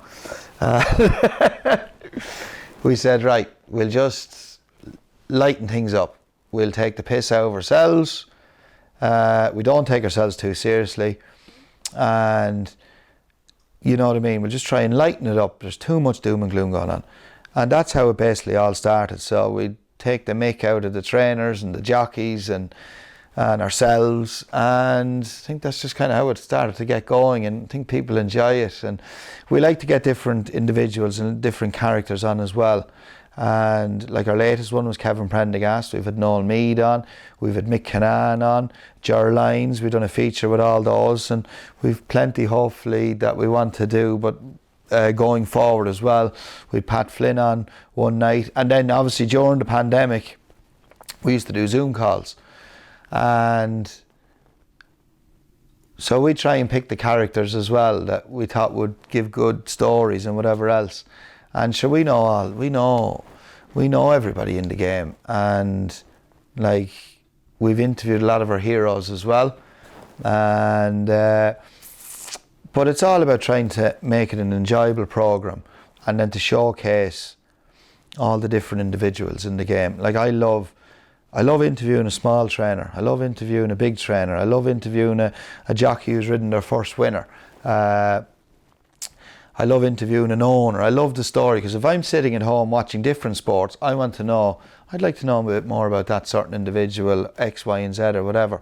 And so I think it's all about, trying to promote it as much as possible, because and I think that's maybe why it works, but there's no real game plan on a Friday night. It's kind of make it up as we go along, and we might have a gap in one of the races, and our producer Tom Cates might say to us, try and get a trainer on or whatever, and we'd say, yeah, grand, or a jockey on or whatever. So we'll be thinking, who's a gap there between, we haven't had such and such on, right, we'll give John McConnell or whoever it might be a ring, right, John or Ada, you're on with us there for 10 or 15 minutes this evening, so the lads don't even get a choice. And it's promotional for them as well, and the viewership apparently is fantastic as well on the Friday night. But we enjoy doing it, and I'm very, very lucky to make a living out of my hobby, which is horses and horse racing. And we just want to showcase it to as many people as possible, and try and just showcase what a great industry this is. I just take my cap off to all the boys who invest so much money at the sales. It's like the Breeze Up lads every year. And they're putting themselves under some pressure for these horses to perform, and I take my cap off to them. There's a lot of good horses come out of the Pint of Pints. Opinion wise, I don't know, because I don't know enough about Pint to Pint thing. You have to move with the times, and this is going back to what I was saying about Willie Mullins earlier on. I was there in 1998 when Willie Mullins had 70 horses. He was winning with ordinary horses, right? And Willie Mullins has evolved because success attracts investment, and he's a great team around him. It was like Gordon Elliott. Gordon Elliott, that's how we got to know each other, through riding as amateurs. Gordon Elliott was breaking and pre-training horses. Everything that he has built in Cullentra, and he's still building and buying land and whatever, it's Gordon Elliott's money. He started off with absolutely nothing. Now he's built a magnificent place that he's done all on his own above in Cullentra. Because he's got the ability, he's got the drive, and he's got the hunger. He's built it up from nothing. Gavin Cromwell was putting the shoes on Gordon Elliott's horses until 7 or 8 years ago. Now Gavin Cromwell is one of the biggest jumps trainers in the country. I remember riding a winner for Henry de Bromhead. He was training 12 or 13 horses. Peter Fahey was riding as an amateur with myself and Gordon. Now he's training 20 odd winners a year. He's built up a right good business of it. You see, on the flat, now it is very, very hard, but it can be done. And these top trainers haven't got it all on a plate. And I think people tend to forget about that. And I know there's a lot of people knocking them, but times have moved on. Things have got so professional, and you just have to keep moving with the times and evolving as well. Look at the likes of Willie McCreary, Natalie Lupini, Andy Slattery's, Ken Condon's, all of these people on the flat that are Johnny Murtagh was a brilliant jockey, but how many top flat jockeys make good trainers? Johnny Murtagh's a hell of a good trainer. He's built it right up as well. It can be done. It is very, very hard, but these people should be applauded, and they've obviously got the ability, they've got the business sense. Ger Lyons is a journeyman jump jockey up the north of England. He's one of the top trainers in Europe now. And there's so many more that I'm obviously forgetting about, and I shouldn't be forgetting about, but it can be done. But you need to have the ability, you need to have the business brain as well, and you need to surround yourself then with a good team and be able to delegate. And all of those top trainers that have come, take out, the likes of Dermot Weld and Aidan O'Brien's, they're self-explanatory. But the ones over the last number of years, they've developed all that from nothing. And Aidan O'Brien was the same way back in the very word go. I know obviously Anne-Marie was training, but Aidan and Anne-Marie brought it. He revolutionised training horses and racing over here. And you just have to keep evolving and moving with the times. And there's a lot of good trainers on the periphery that have a chance of breaking through, that are starting to get going, the likes of Owen McCarthy's and Keane Collins's and lads like that. And if you've got the ability, it's like in any business, if you're running a shop or if you're running a restaurant, if you're running a pub, and if you don't have the ability or the business sense, you're going to go out of business. And it's the same in this job. I've been given so much good advice and still getting good advice, and I think every day is a school day. But Mum and Dad were obviously massive influence on myself and Mouse, and they instilled, like I remember when I was a kid, like Dad and Mum would work, and they still work hard, very hard, and they had to get to where they were. And they wanted to buy their own place and develop their own place, which they successfully did. And like Dad has bought so many horses, so many good horses that have won all over the world. Group 1s, Cheltenham winners, Classic winners, and still thankfully continuing to do it. But Mum and Dad always drilled it into us. If you're willing to work, you'll always make a living, and treat people the way you want to be treated, and never owe anyone a shilling as well. And I think that's very important. And I hate to owe anyone a shilling, because your name is your bond. And you can, good values, like, and treat people with respect as well. And I hope people think that I hope that's the way I carry on. And now I'm kind of drilling that, myself and Angela are drilling that into our kids as well. But you have to work hard, no matter what you're at, no matter what business you're in. You have to work hard. Pat was like my second brother, and we used to speak 4, 5, 6 times a day, even during the winter. And obviously the latter years then he wasn't going to Dubai and whatever else when Dundalk started up. But even when he was in Dubai, he'd still ring 3 or 4 times a week. And sure, he wouldn't even know why he was ringing or why I'd ring him coming home from racing or whatever. But we were very close, and obviously Angela and Francis are very close.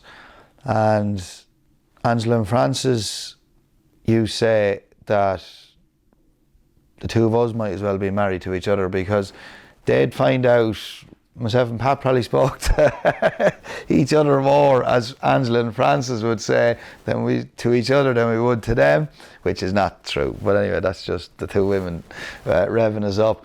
But they'd catch up with all the gossip or what was going on, they would say as well, by listening to our conversations or whatever on the phone.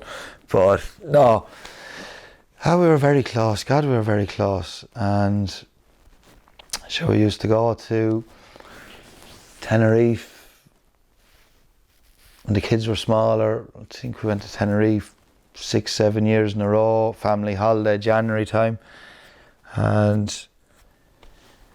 the last, with the year before, the year the Pat got sick, we were in, I think it was Lanzarote that year, and Pat was going on about his back, and which he'd been going on about for quite a good while. And he thought it was just wear and tear, you know, the usual. And he came back anyway, and obviously he went and he got it checked out, and it was the first week of the flat season, and Pat had to go into hospital because he thought he had kidney stones, and he didn't ride on the Friday. And typical of Pat, he said, put me down on those horses on Sunday. It was the first day of the new flat season. It was when it was on Naas, when the Curragh was being redeveloped. So declarations were done, and I remember, and sure, none of us thought anything of it, like, of course. Well, myself and Angela, and there was very few that knew just kidney stones or whatever. And he didn't ride on the Friday because he was feeling unwell. But I think it was on the Friday that obviously Pat was told that they had scans and whatever else, and that there might be something more going on. And that then obviously transpired what did happen. Horrific. I couldn't. Jesus, I remember. Yeah, that was. I couldn't believe it when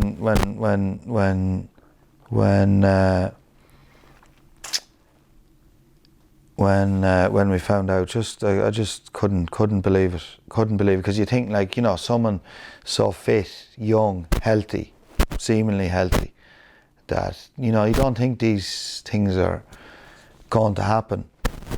And yeah, I'll never forget the night Pat rang me. It was just, geez, that was. I remember the two of us actually started crying on the phone that night, and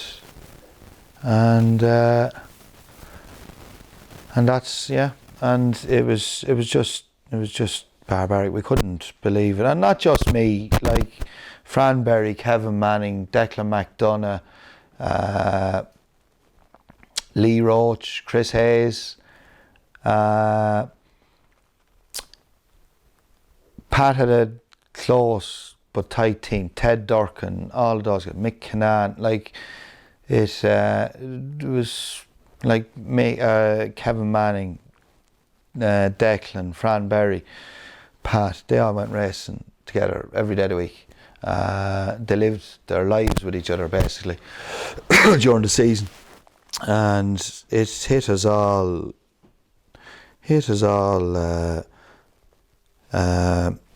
very badly. Still to this day, there's not a day goes by that I don't think of Pat, or coming home from racing, or after having a laugh, or you're after hearing a story, or getting a bit of gossip, and you say, "Just Mullen would love to hear that now." But he was a great guy to deal with. Now we had a couple of right blazing rows, myself and Pat, because we were two well matched individuals. We were two thick individuals that wouldn't take much to set us off, but we might talk for a couple of hours or a day, and sure, next thing, sure, be like kids in the playground, and we're back big and strong again. And went to Dubai a couple of times with Pat, great trips, Hong Kong, set of family holidays in Tenerife, and we just great times. And say he was like my second brother, and it was so hard. But like, whatever hard it was for us who were Pat's friends, and that, like for Francis and Sean and the boys, like it was all Pat's family and Francis and the kids, like, and it was just absolutely unimaginable what they went through, and you know, leaving such a young family behind, and you know, Pat's brothers, Brian, Sean, Ger, Mary, his mum, and great woman Mary Smullen, great family, and we were just all heartbroken, and it's life can be very cruel at times, and I miss him a lot, and the boys all miss him as well, you know, Fran and Becky and Kevin and Lee Roach and all the boys in the Wareham and that, and like I see when Pat got sick, he'd help out. I said to him, would you have any interest in helping out the lads coming through, the young apprentices? And definitely, loved to. Andy Slattery, Ben Cohn, the two Cross brothers, Shane and Nathan, Oisin Orr. The advice he gave them, like some jockey coach to have, and he really enjoyed that, and he loved to see the lads doing, and I think he'd be very proud of them now as well. But Pat always had advice and help for everybody. He was always a great man to run things by, and he'd be very proud now of Francis doing well with the breeding of the mares and that he was passionate about himself, and Francis doing extremely well with that now. And you know, it's just a shame that he's not still around to see Hannah and riding in a couple of races during the summer, and Paddy getting involved in the horses, and such a good soccer player, and young Sarah coming through as well. And it's but that was very hard. Jeez, that was very hard. But as I say, how hard it was on us, it was 10 times obviously harder on obviously Francis and the kids and Pat's brothers and Mam as well. But it's amazing, like it's great to see like Paddy, Pat's son, and my Robert, like there's 2 years of an age gap with them, but the two boys are so close, it's unreal. And Angela and Francis would be laughing and slagging there, saying that you know, it's like myself and Pat. But I owe Pat Smullen a lot, unbelievable amount, because I wouldn't be, a lot of what I'm doing now stems from that fateful day that I started in Dermot Wells, and I met Pat, and as I say, we clicked and away we went. But he was great crack, he was great company as well. Jeez, he was great company. That we went to Forteventura on a family holiday one year, and Fran Berry and Laura came with us as well. And Fran and Laura, it was Jordan, he was very young. Their first child was only born at the time, and a couple of years old. And Francis and Angela and Laura would still slag myself and Fran to this day. You remember the family holiday we went to in Forteventura, and yourself and Fran and Pat thought it was a stag do. So but we'd great times, and I miss him every day. As I say, so do all the boys as well. I don't know, hopefully we'll keep making a living anyway, and keep getting away with it for a while longer. I don't know where the future is. Hopefully, the main thing is be able to provide for the family, and like we've 3 great kids. Claire's doing her leaving cert. She's big into it. She was on the gold medal winning team on the ponies last year in Poland. That was magic.